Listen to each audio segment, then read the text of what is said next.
Welcome to the Everyday Apostle, where ordinary lives meet extraordinary faith. Join our host, Kendall Peterson, as we explore how everyday men and women bring the gospel to life wherever they live, work, and play. Let's dive into it right now.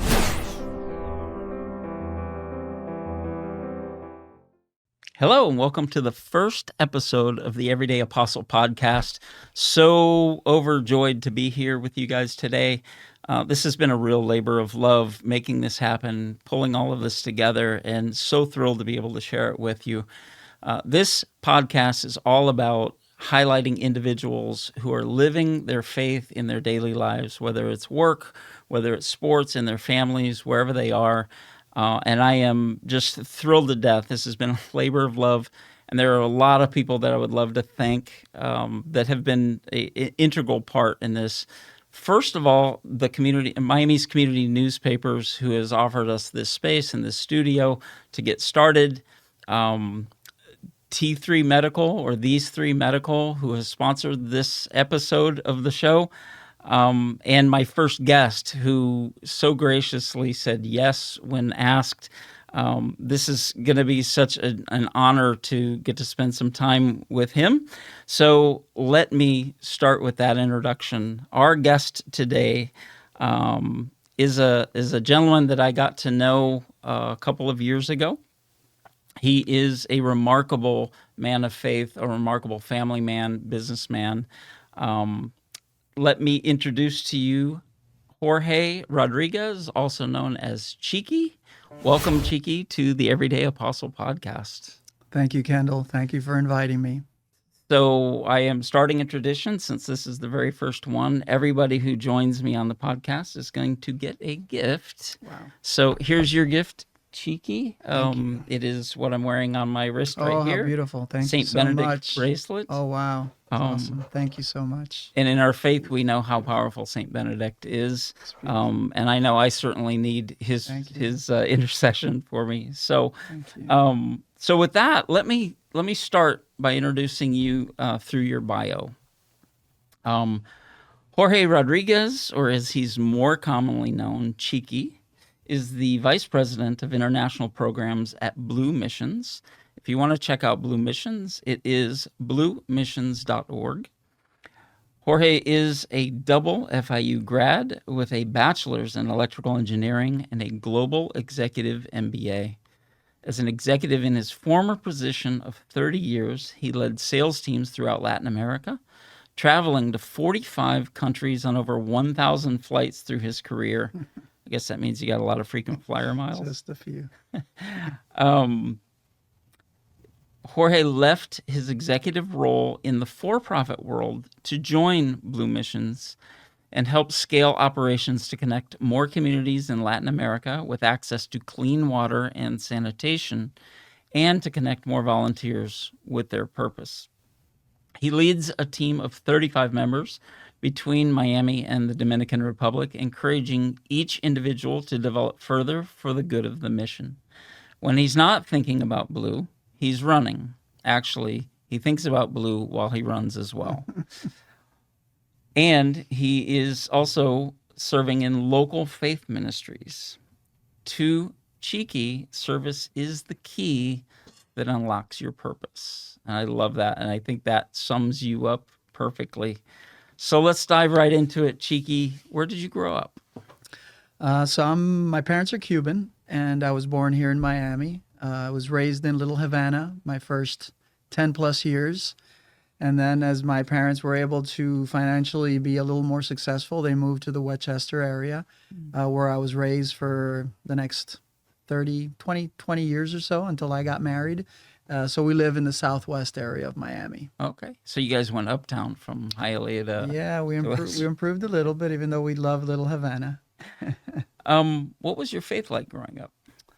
The way I like to remember it is my dad, I have a younger brother, and my dad would take my mom, my brother, and I to church on Sundays in Little Havana for probably the first 10 years of my life. And it was at that point where my dad had an encounter with the Lord. He went to a retreat that changed his life.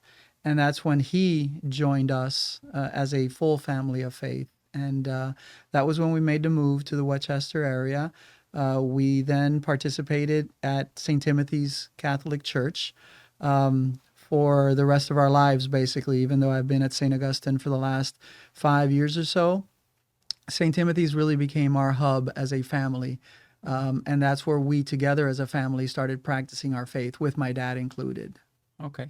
So prior to that, prior to the conversion or that big experience for your father, was he just kind of the drop off and pickup guy, more or less? Yeah, I mean, I was young, right? So for me, it was just normal. Dad would just drop off my mom and my brother and then hang out at the shopping center across from St. John Bosco in Little Havana. Okay. And that was just normal for us. And then obviously when he went to his retreat, what changed was suddenly we were having dinners and, prayers were taking place. So when I was 11, 12, 13 years of age, there was definitely God being brought more into the household. I was seeing how my father was also getting involved with Cursillos, which is the entity that, was his faith moment, that retreat. And I would see that he'd go back to these retreats or go back to these meetings. So as a young man, I saw my dad more involved, and he definitely was a person of action. My mom was a little more low key, more at home, but that typical pious female mom that would take us to mass, but she was more at the house with us, while my dad was maybe going to these meetings and participating more. He was more of an action person. Okay. And so what did that do for your faith as you were growing up? What was your faith like? Yeah, I went to Catholic high school. I went to a Marist school in Little Havana. Champagnat is the name. And, we were also being taught at school about our faith. And I have to say that, I was probably a pretty good kid most of the time. There's probably a lot of things that people don't know about the dark side of Cheeky. Maybe when he was a teenager. But I definitely walked I kind of walked that fine line between good and bad, like all of us, right? Where I knew there was a conscience I had to live up to, or maybe it was my dad, right? And from a discipline standpoint. But then I also did my things, right? I did the things that I also wanted to do that weren't right.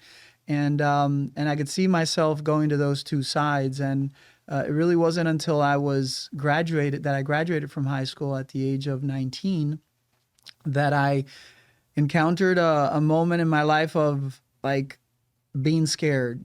Fearing the transition from high school to college was big for me, was a big shock. And my brother had started to go to these retreats called youth encounters, and he had invited me to go numerous times, and I never went. I never wanted to go. But I found myself in that moment of fear, in that moment of, even to some levels, maybe a mild depression that I felt I had, that maybe I should pay attention to this invitation. And that's when I went on my youth encounter I never forget the date, but it was January of 1983. And that's when I had my encounter with the Lord. Okay. And that changed my life. So it was a profound encounter in that. Yeah, it was. It basically, as I like to say when I explain this moment in my life, is it changed me from being a traditional Catholic to a practicing Catholic. Okay. It gave me a sense of responsibility. It was in meeting this, Savior, that I realized that now my job my role in life had a new added job description to it, which was to hopefully bring others to that Lord. So what was the change? What did you start doing that you weren't doing before?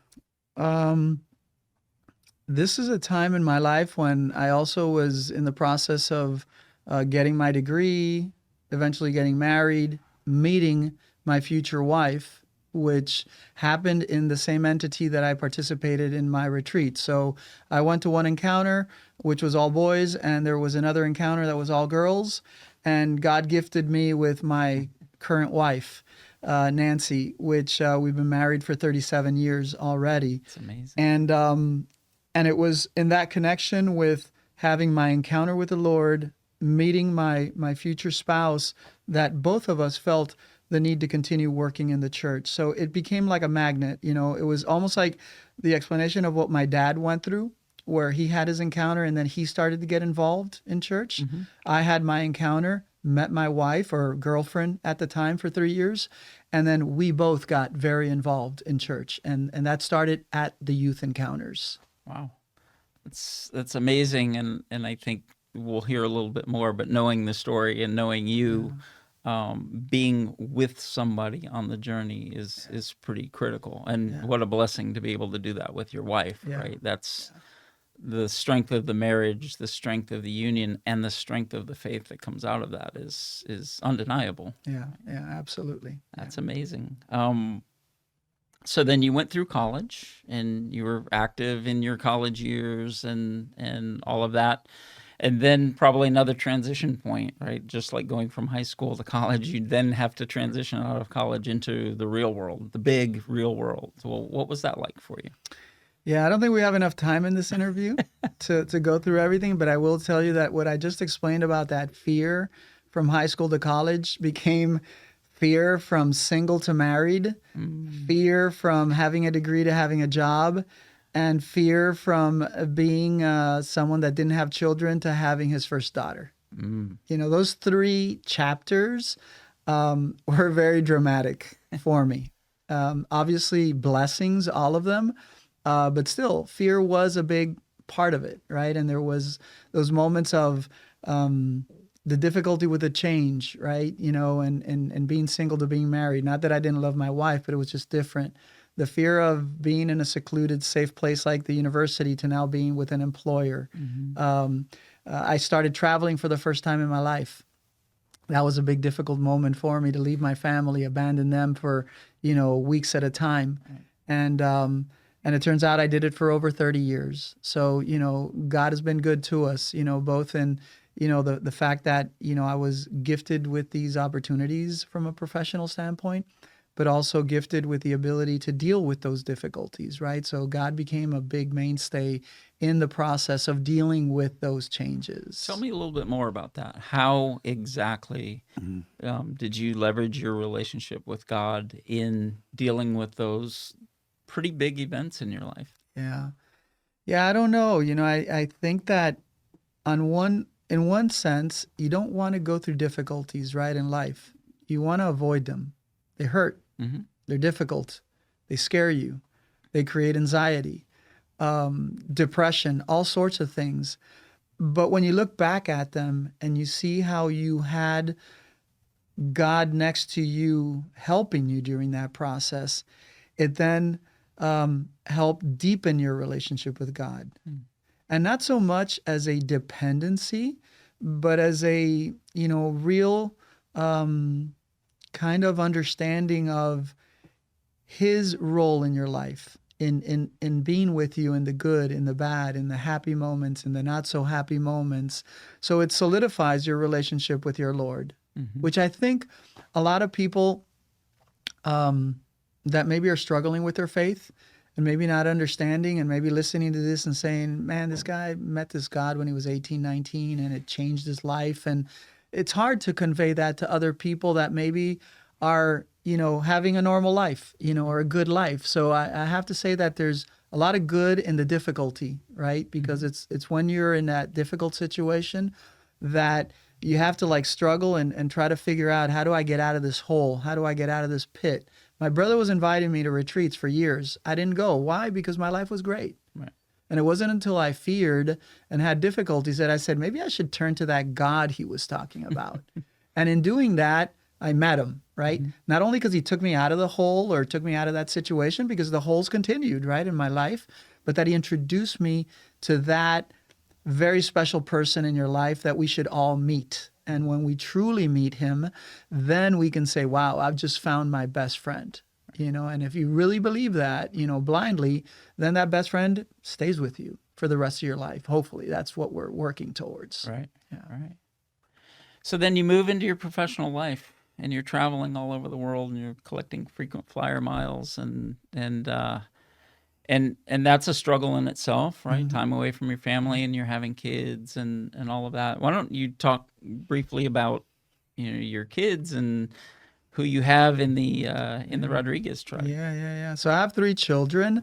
Nikki, who's the oldest, she's 36. Danny, who's the middle child, he's going to be turning 34 in a couple of months. And Camila, who's my youngest, and she's 26. Nicole, all three are married, but Nicole, my oldest, is the one that's been married for 10 years now. And I have 4 beautiful granddaughters who are the biggest joy in my life right now. So I try to steal as much time from, Blue Missions, my wife, and everything to try to spend more time with them. So that's a challenge on its own, right? Trying to balance that new situation. But yeah, I've got 3 beautiful children. I know we'll talk about it a little bit more, but my boss is my son, where I work at today. He is the founder of that organization, and along with my daughter, who was the co-founder when it first started. That's amazing story. So let's kind of get into that. So you've got a 30-year career in sales in Latin America. By all accounts, successful, I would imagine. And then one day, you get offered an opportunity. Yeah. So talk a little bit about that. Yeah. Well, I mean, to try to explain it correctly, our family started to do mission trips to the Dominican Republic when my children were in high school. So Nikki was 16 when I first took her on a mission trip with a nonprofit called LIFO Missions. And 2 years later, I took my son Danny when he was 16 on a mission trip to the Dominican Republic. Eventually, Camila, who was the youngest, went on a mission trip when she was also in high school. So our entire family, through a certain span of years, was able to start doing this missionary work in the Dominican Republic. Little did we know that my 2 oldest children would fall in love with the country, with the mission, to the extent where they founded the nonprofit Blue Missions 14 years ago. Danny was 19, Nicole was 21. So this Blue Mission started flowing. My wife and I, would support the mission in everything we could, participating in the gala, making our regular donations, always hearing the stories from Danny, more specifically, who stayed on as an employee of Blue while my daughter got married and things like that. My daughter is part of the board. But we would just be kind of innocent bystanders, big supporters of Blue Missions. And it was one day about 5 years ago that Danny had asked both my wife and I to help him interview different people for 2 different positions that he had open. One of which was a growth manager, someone that would come in and help out with growth for the organization, both on the trip side as well as on the fundraising side. And we helped him out with these interviews and eventually got to the point where we were going to select some candidates. I gave him my opinions on who were the proper candidates. He made an offer, and the candidate just said no. He wasn't interested anymore in the job. So Danny one day, came back, and I think it was maybe a couple of days after this happened, and I told him, I said, Danny, let's just look for more resumes, right? Let's just start again, right? You just start this process. And he said, no, Dad. He said, I think you're the right person for this job. Wow. I was 55 years old at that point. And I said, Danny, are you crazy? I did use some choice words that we can't use on this podcast with the "are you crazy?" And I said, your mom and I are now just starting to plan our retirement. Right. Now all 3 of you are out of the house, and we're spending a lot, less on you guys, so we get to save a little bit. And he said, Dad, I think you're the right guy, and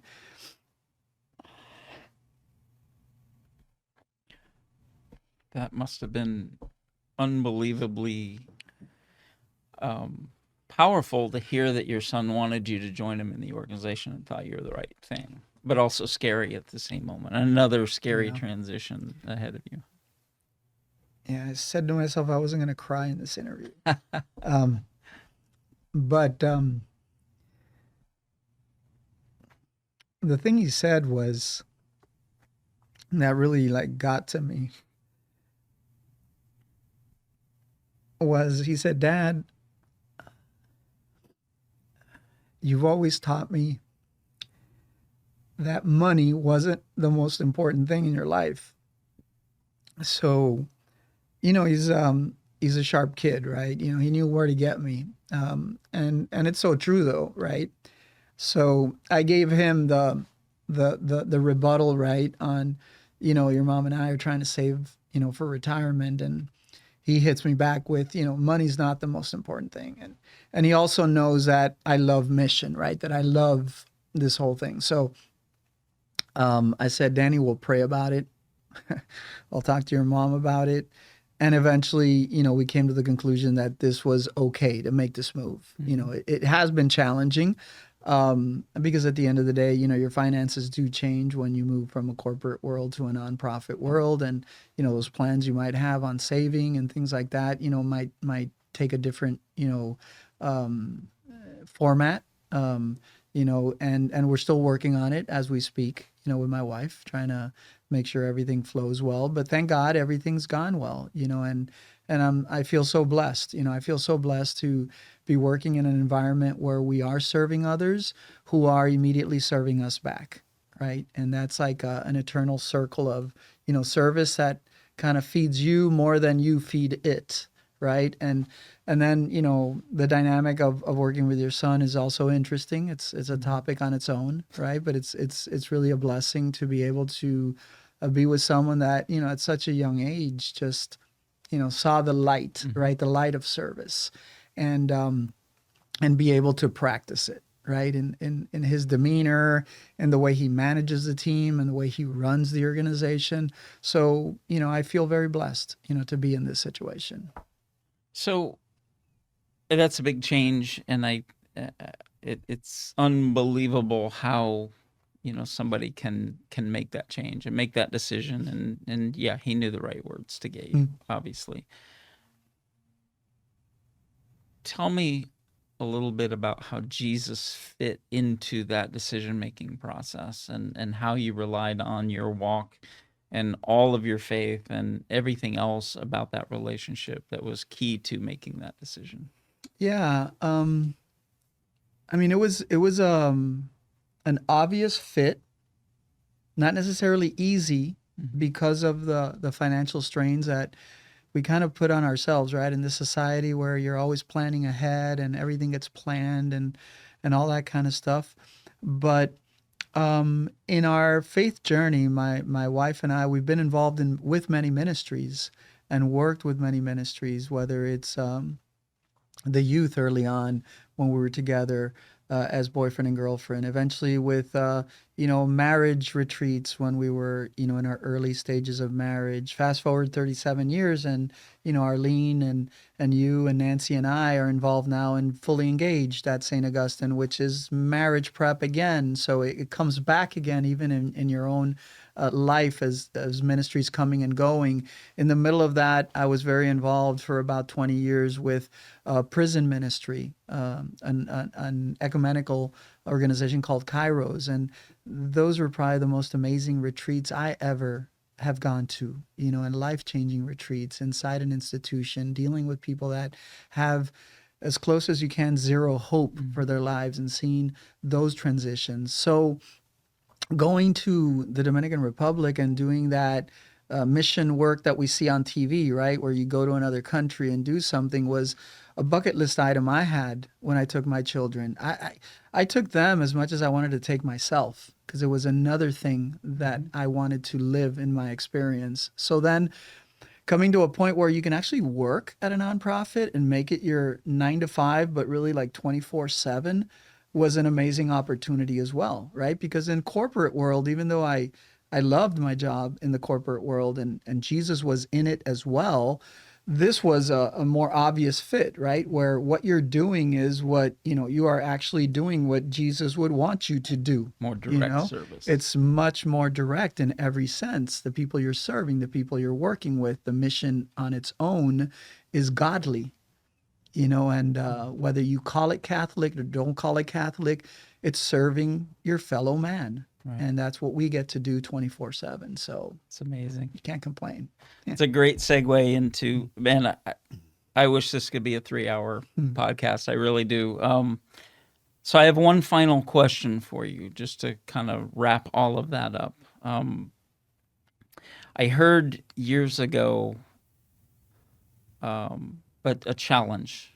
And that was, if you were on trial for being Christian, is there enough evidence to convict you? Now, I would certainly convict you just based on what I heard here, but I also know you. And I think that's a great question. That's something I think about a lot, right? Is there enough evidence to convict me? There hasn't always been. And I'm sure you've had moments in your life where that could be in question. But generally speaking, I think you've done a remarkable job with that. What advice could you give to the people listening or watching that on how they could be more convictable? Well, first of all, I hope you'd be on the jury to help with that conviction. But I think the answer is, I don't know. I hope so. I really hope so. But having said that, I know all the evidence because I know myself. Mm-hmm. So I know the good stuff that we've done, right, and I know the not so good stuff that I have done and continue to do, and it's wrong. So for that, I thank God for our sacrament of reconciliation, right? It helps reset that. But I do want to highlight something that's a big part of my life, which is my group of formation. I've been together with a group of 8 men for the last 20 plus years, where we meet. Initially, it was twice a month. Now we're doing it once a month. But this is a group of men that we're all striving to be better Christians. We're all striving to keep Jesus first in our lives. That's our mantra. Mm-hmm. We're all striving to build our house on rock. That is, our main reflection, when that group got started. And it's through that community that you're able to maintain, your walk towards Jesus, right? Your walk towards that proper conviction of being a good Christian. So if I'm messing up, as good as, Cheeky could be on the outside and he's Blue Missions and wow, how wonderful, and look at that great family he has. He also has a downside. But guess what? Every 2 weeks or every month, I have to sit down and do an accountability study with my brothers. And if I'm really honest, I have to say, hey, look, I screwed up. What do you guys think? Right? And they're the ones that pull me out. So I've been gifted that. That is a blessing to be with that group that started many years ago. And these 7 men, you interview them and they are perfect examples, or better examples than I am in being able to show others how to live a life as a Christian. It's amazing. We are almost out of time, and I wish we had more. Thank you, Cheeky. Thank you so much for your honesty and for living a life of example. I am very, very grateful that it was you that was here for this very first one. I would love to thank Miami's community newspapers for this location, these 3 Medical for their sponsorship of this episode, and for Rachel, our producer, who has put everything into making this possible, because I certainly couldn't have done it. And over and above all of that, I would like to thank God for this opportunity to sit and to profess our love of him and his love of us. So with that, everybody listening, please continue your journey with Christ and have a wonderful week. Amen. Thanks for tuning in to The Everyday Apostle. Don't forget to like and subscribe on YouTube, on your favorite podcast outlet, and at our website at everydayapostle.com. Until next time, stay blessed.